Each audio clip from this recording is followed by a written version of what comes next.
நகர்ப்புறங்களில் வசிக்கும் B40 எனப்படும் குறைந்த வருமானம் பெறும் தரப்பினருக்கு தொழில் முனைவர் திட்டத்தின் மூலம் வாழ்க்கை தரத்தை மேம்படுத்துவதற்கான வருமானத்தை அதிகரிக்கும் திட்டத்தை வீடமைப்பு ஊராட்சி துறையின் துணை அமைச்சர் டத்தோ ஐமான் அத்தீரா தொடக்கி வைத்தார்.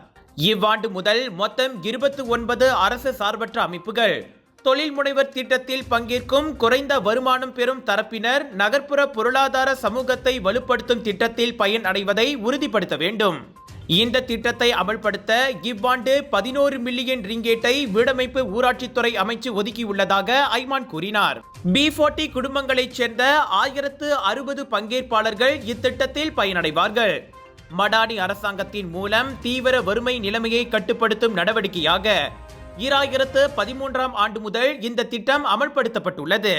தற்போது வரை நகர்ப்புற தொழில் முனைவர் திட்டத்திற்காக 16,955 பேருக்கு பயிற்சி அளிப்பதற்காக மொத்தம் 174 மில்லியன் ரிங்கேட் ஒதுக்கப்பட்டுள்ளதாகவும் அவர் கூறினார்.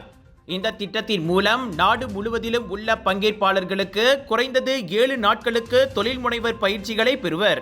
வர்த்தக மேலாண்மை மற்றும் தொழில் முனைவர் திறன்களை மேம்படுத்துவதற்கான திறனை பெறுவதன் மூலம் அவர்கள் வருமானத்தை பெருக்கிக் கொள்ள முடியும் என ஐமான் தெரிவித்தார்.